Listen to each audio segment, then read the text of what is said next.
Hey, brand builder, Rory Higdon here. Thank you so much for taking the time to check out this interview. As always, it's our honor to provide it to you for free. And wanted to let you know there's no big sales pitch or anything coming at the end. However, if you are someone who is looking to build and monetize your personal brand, we would love to talk to you and get to know you a little bit and hear about some of your dreams and visions and share with you a little bit about what we're up to see if we might be a fit. So if you're interested in a free strategy call with someone from our team, we would love to hear from you. You can do that at brandbuildersgroup.com/podcall, brandbuildersgroup.com/podcall. We hope to talk to you soon. This episode brought together three of my favorite things: sales, personal branding, network marketing, and four, I would say, leadership, all kind of coming together in this interview that I did with Roy Higdon. And welcome to this special recap edition. I love this. I love this conversation. I love having this conversation specifically about how does personal branding apply to direct salespeople, all types of direct sales, and then also network marketing specifically, which is really what Ray's expertise and special niche is. And so I just thought this was fascinating. And if you know anything about the world of network marketing, there's just a really interesting kind of almost like dynamic happening right now where companies are trying to really figure out how much flexibility and freedom should people have with their personal brand versus, leveraging the company's brand. And I think a lot of companies are struggling with that, but it's really prevalent in direct sales because they're like, right on the front lines out there selling face to face and doing business with friends. So fascinating conversation. And we talked about some of those things with Ray, but the three highlights I want to share for you apply outside of network marketing, and beyond direct sales. I think these are three ubiquitous concepts and takeaways that are really important for all of us and for you, no matter what type of business that you are in. And they're super duper powerful, and they were great reminders for me. And as I was going back and reviewing the show, I was like, yeah, there's some really, really big moments in here. So the first one is when Ray said this, this is such an important phrase. He said, I want to be duplicatable. I want to be duplicatable. That is a really important concept. And it makes sense. Like, that is one of the best things. That's one of the best lessons you can learn from network marketing, right? Is they teach you how to sell something. And then if you can teach someone else how to sell something, you just duplicate that process over and over. It'll change your entire life. But even with your personal brand, everything you need to sort of think in terms of being duplicatable, repeatable processes. And how do you scale things? So whether it's just scaling your own content marketing strategy, right? Like we call it the content diamond for those of you that are brand builders members, we teach this system of what happens every single week, this giant checklist that you have to run. That's being duplicatable, right? It's being able to have many people step in. It's interchangeable parts of your system. We also talk about in 8-Figure Entrepreneur, which is one of our phase 4 programs, that the same thing about like redundancy and scale. And one of the flagship points from Scale Your Sales, or excuse me, from 8-Figure Entrepreneur, is that we talk about how custom fails, right? Standard scales, custom fails. Standard scales, custom fails. Standard scales, anything that you can do repeatedly over and over and over again. And in this episode, when Ray was talking about, why is McDonald's the most like successful franchise?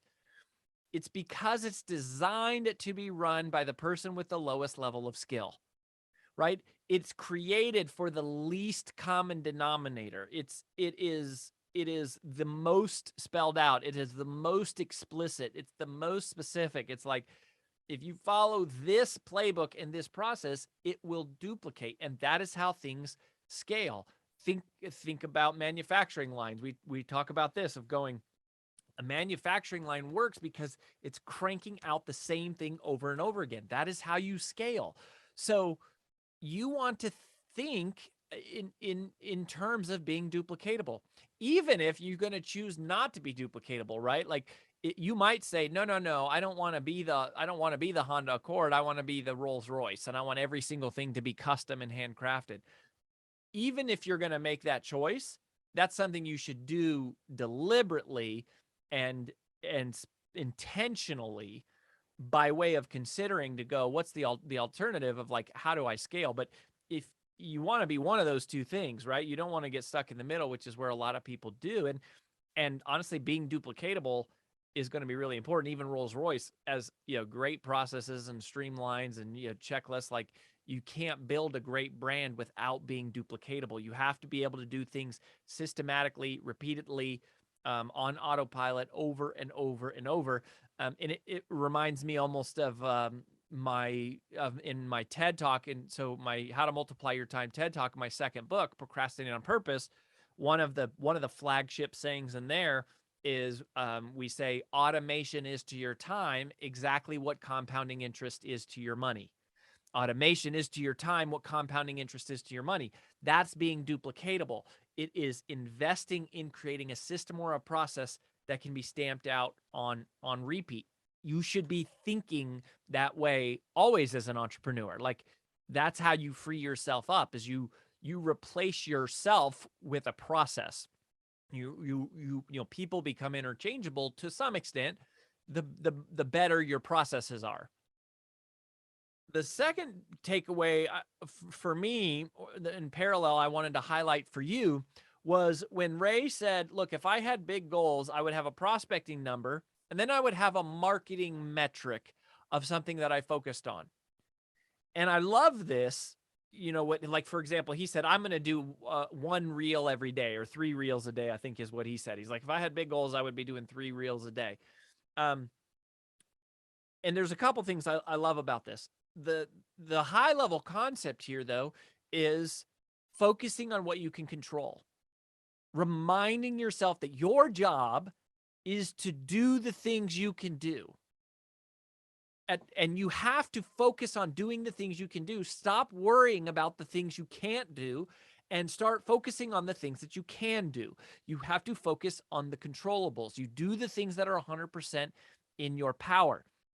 And so I always, I believe in that concept a lot. We write about it in Take the Stairs. In my first book, we say, put your self-esteem in your work habits, not in your results. Put your self-esteem in your work habits, not in your results. You let the results shake out. You let the results be a byproduct of the work. So I'm a huge believer in that concept. It's always great to be reminded of it. The thing that I loved about this, and the little kind of nuance flip that switched for me, was that applies to marketing too. Like, it definitely applies to sales. It's a survival mechanism in sales. We would say, don't focus on how many people say yes. Like, just focus on how many people you're going to talk to. Like, your goal is to work a certain number of hours and talk to a certain number of people, or make a certain number of dials. One of my old friends, Andrea Waltz, she wrote this book on called Go for No.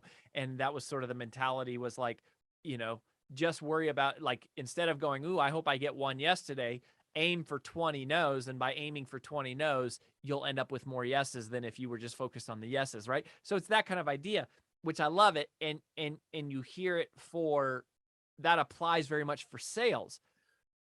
The part that was really cool here is the same applies for marketing. The same applies for marketing, for personal branding, specifically for social media, right? Is if all you're focused on is how many views did I get? How many followers did I get? How many comments did I get? How many likes did I get? How many shares did I get? If that's all you're thinking about, none of that is in your control, right? Like, none of that is in your control.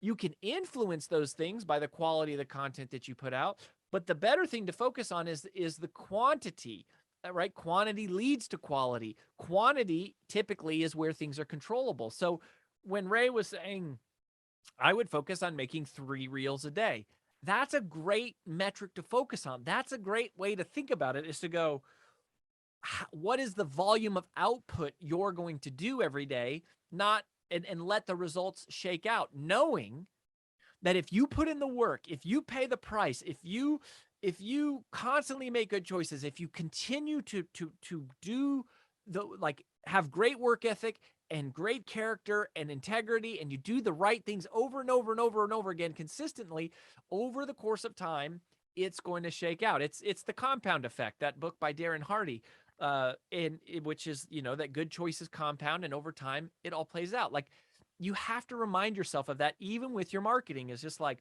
I'm just focusing on, like, I'm going to do 100 podcasts, or like, I'm going to do 3 reels a day, or I'm just going to write every single week, or whatever it is. Focus on the activity, not the results. So what is that for you, right? In your business, in your life, like right now, where are you focused on the results? Where are you allowing your self-esteem to be tied to a result? And you need to break that. You need to chop that. You need to separate that. You need to sever that relationship.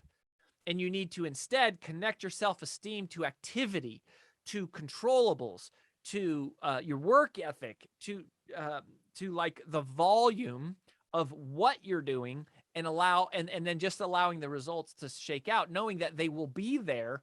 They will be there sooner or later. But it's never when we want it. It's always slower than we want. But that's really, really a big deal.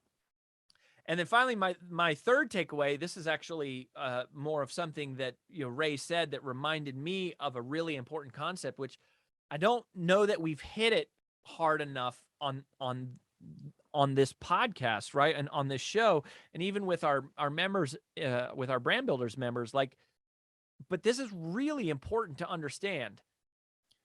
Marketing is long-term. Sales is short-term. Generally speaking, marketing is long-term, sales is short-term. Marketing is good, sales is good. But marketing is, typically it's like you're reaching the masses and you're building trust with the masses, you're building an audience. That takes time. The good news, right? The downside of marketing is that it takes time. It takes time to build the systems, create the content, put it out there, grow a following, stay in touch, like earn trust with people. That's the bad news. The good news, though, is that it's extremely scalable. Once you hit the tipping point where you've been doing this, now people just start flooding to you, and it just gets better and better and better. But it's hardest early on, and it's slowest early on. Like, marketing isn't the fastest way to results. Sales is. Marketing is long-term. Sales is short-term. Sales happens right away. Right? Sales is human to human conversation. I can pick up the phone. I can talk to somebody today. I can make a sale, right? I have to just convince one person, mano y mano or womano to womano. And you're just going to talk directly to somebody and listen and ask questions, and you can make a sale. That's the beauty of sales. The downfall, or the hard, that's the good news of sales. The bad news of sales is that while sales is fast, it's not super scalable. I mean, it's quite scalable to a point, but if you always have to do the selling, that's going to make it harder to scale because it's pulling your time. Now, the way you get around that is you go through what we teach in phase 4, which is scale your sales, which is how to recruit and hire and train and manage and motivate a sales team. So sales is quite scalable, has been for decades, but as a solopreneur, it doesn't scale super well because it's taking your time, and your time is pulled from all of these other things. The other part is that a lot of people are uncomfortable selling. They don't know how to prospect. They don't know how to ask for referrals. They're not comfortable asking for the sale. They don't know how to do it. They don't know what to say when people, give you objections. And by the way, if that's you, you need to request a call with Brand Builders Group, and you need to go through our Pressure-Free Persuasion course. That is where we teach all that stuff, the tactics of how to ask for referrals, exactly, step by step, what to say when they give you, when you get an objection, when you get, when you're unsure of what to do or how to respond. Like, that is sales. But sales is fast, marketing is slow. Marketing is long-term, sales is short-term. But then, long-term marketing catches up and it becomes this super powerful thing. And marketing can also shorten the sales cycle, because if somebody comes in to you already, uh, with like persuaded, to use Robert Cialdini's persuasion kind of idea, like if they come to you already sort of pre-sold, that's going to accelerate things. And so part of the magic of Brand Builders Group, like what we do internally, is we do both, right? We do marketing and sales. Like we use marketing to sort of like warm up the leads and bring them in, and then we use sales, and then we work through referrals. And so that's why we've been able to build very successful businesses very fast, and businesses that are much larger than most people with millions of followers, frankly, because we understand how to do both. And so they both work. They're both good, but they both serve different purposes. And you got to sort of work, realize which one is your strength, which one is your weakness, and how do you incorporate both of them in together. Because marketing is slow and sales is fast. Marketing is long-term, sales is short-term, but marketing is scalable, and sales is more of a grind. So like it's all a balance. But if you're going to build a great business and a great personal brand, you want to be friends with both. Like you want to be really good at both marketing and sales, and the better you are at those two things, the easier everything else becomes. So maybe you need to request a call at freebrandcall.com/podcast. Request a free call with our team if you want to, work with us. We do the first call for free. We'll help you create a customized marketing, and we'll show you our journey for creating a marketing plan and a sales plan for your business. But that is those are the big takeaways from today. Be duplicatable. Put your self-esteem in your work habits, not your results. And remember that marketing is long-term and sales is short-term. Learn how to do both, and you will have a great business and a great brand. Hey, leave us a review if you wouldn't mind, at iTunes or wherever you listen to the show, and share this episode with anyone who you think it might be helpful for. We're so glad you're here. We'll catch you next time on the Influential Personal Brand Podcast.